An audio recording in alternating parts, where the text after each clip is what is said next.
Hi, I'm Asatsu5, and this is actually a video response to a particular comment that I received on my Forced EDC update of 2010. And, it's just, I thought the comment deserved more than just a comment response. I thought it deserved its own video. And the comment and or question is, have you ever considered carrying a large maglite or extendable baton as a kind of a less lethal option, or when you're against an attacker with a knife, if pepper spray doesn't do the job? And I thought it was a very good question, and it certainly gives someone a lot of things to think about. But I have my own kind of opinions / thought system when it comes to these kind of weapons. And my answer would have to be no. Although I do own a collapsible baton, these two things were owned by all my brothers. But collapsible batons never just struck me as the best tool, and clubs never just struck me as the best tool for a less lethal weapon, especially for a civilian, and really not even for a police officer. And this is all my opinion. And I'll tell you why. And personally, I think a collapsing baton would be better for a civilian than it would be for a police officer. And I'll explain that as well. But first, with the question, have I ever considered it? I have considered it and thought it through, and how it would work with my system. But I never. One, it's illegal in my state to carry, but I have considered carrying some kind of blunt instrument for the use of self-defense, such as a walking stick, which I have no problem with. I actually like the walking stick and or cane. I think that's a good tool. But as far as the extendable baton or these type weapons, no, I don't really like them. Two, what I consider these as a good, less lethal weapon if my attacker has a knife and my pepper spray doesn't work. Like, let's just say I either don't have pepper spray, I've sprayed and missed with the pepper spray, or he has some kind of super goggles, that pepper spray wouldn't work on. I'd have to say again, no. If it's the only thing I have, yes, I will use it. But I would not be using a baton as a less lethal weapon at that point. See, if someone's attacking me with a knife, that means he's out for blood, and I'm going to react to that appropriately. If someone's going to attack me with a knife, I would probably much rather have a knife, a gun, or a very big stick. These or none of those things. But if I had like a big maglite, or if I had a baton or blunt instrument of these sizes, I would use it as a deadly weapon. I would not use it as a less lethal weapon. One, because I'm a civilian. It's not my job to restrain people or to bring back people alive to make sure they see their court date. I'm a civilian. My job is to survive and, to call the cops and escape. No one's paying me to, rid the streets of crime. So, if I'm backed up in a corner, someone's attacked me with a knife, I'm going to do whatever it is possible to make sure that he cannot hurt me and he cannot follow me after I make my escape. So if that means making head strikes, neck strikes, clavicle strikes, any kind of more potent strikings with these weapons, I'm going to do that because I want to make sure that he's in so much pain or he's not conscious that he cannot follow me and chase me down and hurt me, or any of my loved ones. So, oftentimes, if he's using a knife, he's out for blood, and I'm not going to, risk getting hurt. Also, if the other guy's, let's just say if the other guy's using a blunt instrument like a walking stick, a club, if there's more than one guy, unarmed guy versus me, like if there's like 3 or 4 unarmed guys against me, I wouldn't have any problem using a blunt object weapon. And I would try not to go elevate myself too far up the force continuum. But then again, I will not be using these as a less lethal weapon. I'll be, using it to end the confrontation as quickly as possible. Now, as I am studying criminal justice, I'm planning on going to the law enforcement field. These are things that I think of, and what I think about these weapons are, if I were to sum it up, with these kind of claps and batons, they'll either don't put out enough force or energy to get the job done, you're not going to inflict enough pain to get compliance, or you'll end up hitting the wrong area or the wrong striking point, and you're going to severely injure someone and or kill them. You see it all the time on the cop shows. There was this guy, he's on PCP. You have like 4 guys trying to wrestle him down. You have 3 other guys with these batons whacking away at him like he's a piñata, and he doesn't feel it.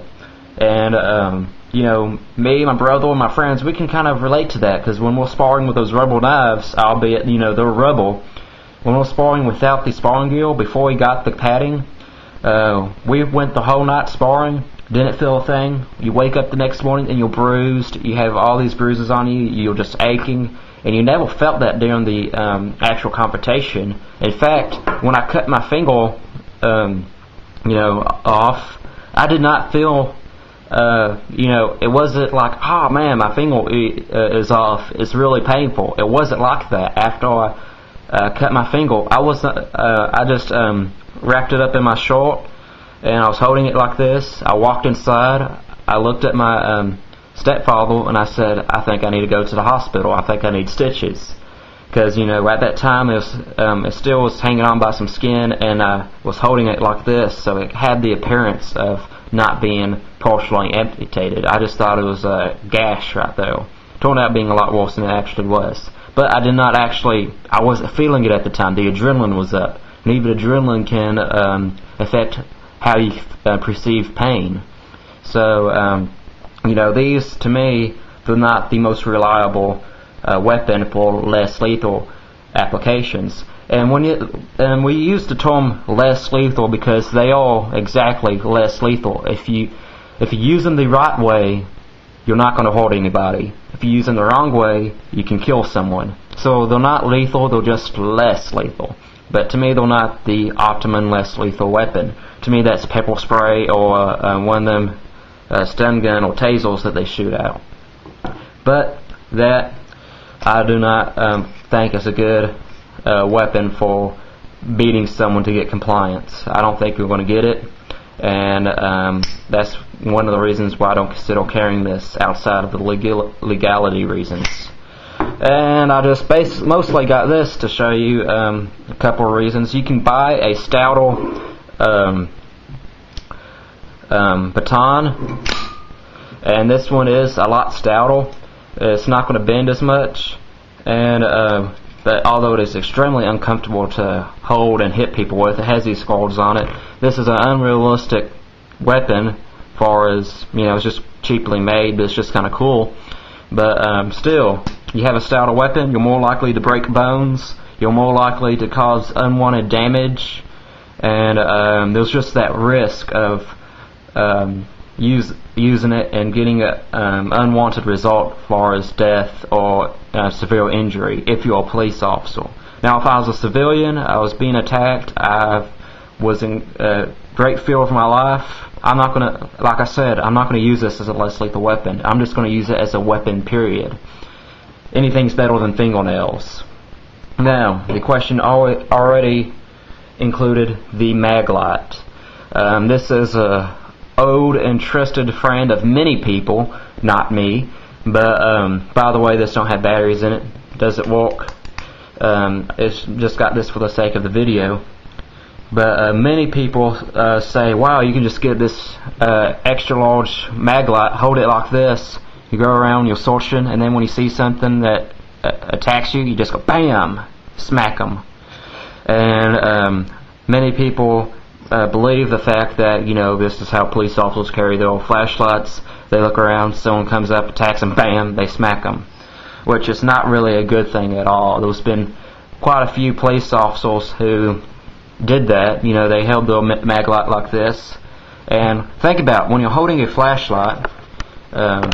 Look at my mirror so you can kind of get a better idea.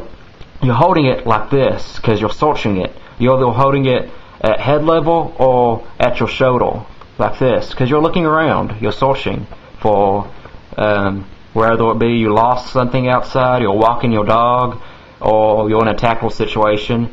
You're holding it like this because you think you might have to strike with it, and you're just looking, and this is like the stereotypical tactical carry of this flashlight. So you're holding it, you're searching, someone jumps out at you. Keep in mind, this is at head or shoulder level, as most people will carry this, and you go BAM!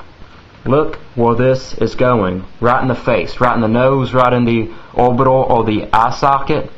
You know, possibly at the temple, nose, teeth. You're hitting at some very sensitive areas. Not good if you're a police officer, because if you cause serious injury, brain damage, death, you're liable. And you know, you can be charged with police brutality. So that's something to think about with this kind of weapon. Now, as a civilian, again, I'm not concerned with police brutality as a civilian, but, you know, to me, if you're holding it like this with the idea that you're going to swing it like this and hit, then you're not really using it as a less lethal weapon, you're just using it as a weapon, period. But I do not consider carrying this for a tactical weapon or self-defense weapon for several reasons. One, it's too big and heavy to carry with you every day. You know, I look pretty ridiculous walking around college with this on me, you know, on my belt with some kind of wheeled holster, or just walking around with it, period. People are just going to stare at me. It's cumbersome. It's just not a good thing it's not realistic. It's not practical to carry with you every day unless you have some kind of job that you might need a flashlight on. But still, even if you had a job that required a flashlight, I'll point this back down. This is not a good flashlight. People have it in their heads that the Maglite is a good, solid brand that makes an awesome flashlight. Now, keep in mind, I have not tried this flashlight out with the new LED conversion. I have tried out the mini mags with the LED conversion, and the mini mags with the LED conversion makes it usable. But it does not make it a great flashlight. Because you can get so much better of a flashlight in such a small package. This is the G3, and yeah, it's the G3, I believe. Yeah, it is. And this is such a small flashlight, and a lot of y'all have seen the advertisement when they got the two flashlights like this, the Mini Mag and the Surefire. They shine them, and this one's a lot brighter, and it is. It's a lot brighter. And you can actually temporarily blind people with this in a dark situation. You can take away their night vision with this. This is almost a projectile weapon because you're walking around at night. It's a lot smaller, a lot easier to carry in your pocket, carry it every day with you, and you can still hold it like this, turn it off and on. Either somebody jumps out at you, something scares you, you have a weird feeling about a dark alleyway, you shine this in them, and it's going to hurt their eyes. But you know what? It's not going to injure them. It will take away their night vision. They'll be temporarily blinded, but it's not going to injure them. So there's no liability towards you. There's no harm, no foul. It's not like with a gun where if you accidentally shot someone, they're going to die or be severely injured. If you accidentally shine this at someone or you shine it at something, you're just identifying the potential threat. If it's not a potential threat, you just say, "Oh, I'm sorry, I just thought I saw something," and you walk off. There's no big deal. And you know, that's the cool thing about flashlight. It's not like, it's kind of that way with mace, but only a little bit more serious. And you actually have to kind of have some kind of common, you know, you have to have some kind of reason for spraying someone with mace. But you know, again, with mace, you're not going to kill anybody with them. But it's going to be a lot painful. But yeah, you can get the blinding job, the eye closing result with this, and they will most likely not be able to chase you. Now, many people, I've actually had a police officer tell me this. Oops, sorry about that. I've had a police officer tell me this, and I almost had to explain it to him, but I didn't feel like embarrassing him. But I did say that was a false statement. But I had me and some of my friends and my brothers were hanging out, and some police officers came up to check on us. Well, we're just kind of out late at night, and they were just asking us questions, making sure they were not up to any mischief. And me and my brother, we carry shore files, and as of right now, I might upgrade to something else later. But at that time period, we're carrying shore files. And I say, look, Camo Kid 1SS, they're carrying the mag lights. They should really carry these shore files with a lot better flashlight than those mag lights, because I will tell you that they are. And I'm going to get a little sidetracked. The only way you can really get anything out of the mag light is if you're a flashaholic, and I'm not talking about the weekend warrior flashaholic. I'm talking about the full-blown flashaholic who customize these things. They put a glass lens, they change out the batteries, they put different bulbs in them, and they'll get these things where they are so bright and just so hot that you can put a wad of paper down, shine it at it from this distance, and it'll catch on fire. And that's pretty much the only way you're going to get any results out of these, is if you customize it. But by the way, this is my brother's Defender. Has different modes, have high mode and low mode, and it has the scallops on there for impact weapon. And you can still use that with these. But anyways, back to my story.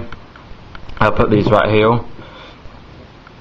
The police officer said, who was carrying the mag light, he said, yeah, but you can't hit anybody with these flashlights. They're too little. And that's when you get to that point, you kind of have to, for lack of a better term, call BS. And I actually looked at him, I said, oh, but you can. And he kind of had this weird look on his face. I didn't go into great detail, but basically you hold it like this. You search, identify, possibly blind. If you have a threat that has reached you, you hit them. You smack them in the clavicle, you smack them in the neck, you smack them in the orbital, and you just smack them in the temple, and they're going to stop what they're doing. If you break someone's clavicle, that's the most easiest bone to break in a person's body, and it is painful. You smack them in the orbital or the eye socket. You could possibly scoop out an eye with this. Don't recommend trying it. Your partner will not enjoy it, and they'll probably be pretty upset with you. But you smack them in the neck, temple, you could possibly KO them. But this is a great force multiplier, and that's what a blunt object is a force multiplier. And you just smack them like that. You can use this side and come around, smack them. You can also use this as kind of a fist brace. It's not really a knuckle duster, but you get it, you squeeze it, it tightens up your fist, you hit them, and it'll reinforce your fist. It'll make you hit like Mike Tyson, and it's just a great tool, and you can carry it on a daily basis. And that just pretty much breaks the myth that you can't hit people with it. Now, you might not get as much reach with it as far as hitting them, but I guarantee you're going to get a lot more reach out of it as far as shining it and being able to identify people, being able to blind them and physically cause their eyes pain. And that's why I always recommend a smaller flashlight like a Surefire that is in incandescent mode, at least 60 lumens. If it's incandescent bulb, at least 60 lumens. If it's LED, at least 80 lumens. Those, to me, that's a pretty accepted standard for the two bulbs. and you'll have a force to be reckoned with. I also recommend if you shop for a flashlight, a tactical flashlight like this, that you grab one and it at least extends out this way and this way. This one does that. It extends out hill and hill, so you can hit.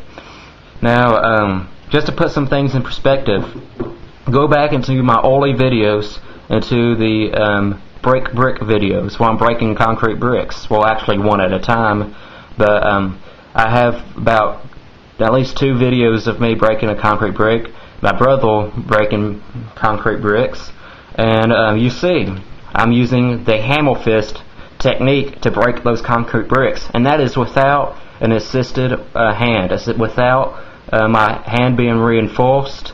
It is without my hand having any kind of gloves on it or anything like that. It's just hitting it and breaking it, and it's very easy to break concrete like that. You just got to know the technique and be pretty confident in your own technique. It's very easy to do. So just think how much more power you can generate with this force multiplier, generating that same amount of energy into a small point like this bezel or this tail cap. You're going to cause a lot more pain, and it's going to be a lot more destructive without being as lethal. It's going to be just a lot better tool to carry. And that's why I say when it comes to these extendable batons, the Maglite flashlight, that far as a less lethal weapon, no, I do not agree with them. The flashlight is not bright. You're more likely to actually kill someone, and it's too cumbersome to carry. These are illegal in a lot of places, and for a police officer, they don't really make the best less lethal weapon, although they do have their own applications as far as trapping and breaking out windows, and you can get pain compliance with it. But for a civilian, I seriously doubt you're going to have the training necessary to use this as a less lethal weapon. If a civilian grabs this and uses it, it's going to be just a plain weapon, not less lethal. And trust me, I've taken Taekwondo. They taught us how to use these things, and they talk about just people grabbing it, and then in Taekwondo, when they teach you how to use it as just a plain weapon, and just a random person grabbing this tool, striking at a person blindly. They're not going to pay attention to where they're hitting to make it a less lethal weapon. It's just a weapon, so you're not going to actually get the less lethal effect you're probably planning on. You're most likely going to cause serious damage because you're not trained.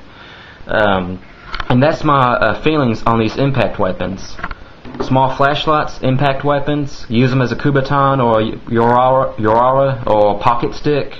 They're a projectile weapon because you can shine them in people's eyes, identify them, and it's less lethal in the fact that you can identify them and blind them at the same time without hurting them or injuring them, but at the same time they pack a big punch. So those are my thoughts on the subject. They're not very widely accepted in the general public because people think, you see police officers with these clubs, that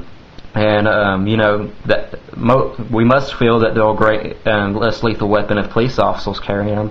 But civilians, not a good less lethal weapon as far as I'm concerned. Even police officers, we have better less lethal weapons out there, and I just don't consider, especially the Maglite, in my carry. And since these are illegal, I don't consider them, but I also feel that I could do better by carrying these. You can carry these flashlights, and no police officer would give you a second look. The police officer says, "You have anything dangerous in your pocket?" You say, "No, I just got a small flashlight." He will not mind. You get pulled over, at least here in Texas, police officer says, "You have anything dangerous in your pocket?" It's a weapon, and it's an illegal weapon, and if you tell him beforehand, you're not going to be in near as trouble as if he finds it out by himself. So those are some things to think about. Like I said, they're my opinion. They're not based on any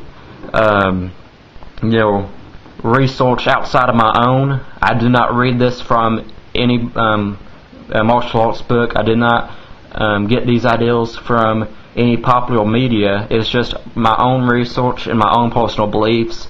If you like them, cool. If you do not, that's also cool. But I hope you enjoyed the video, and I hope you all have a nice day. I'm a Satsu5, and I am out.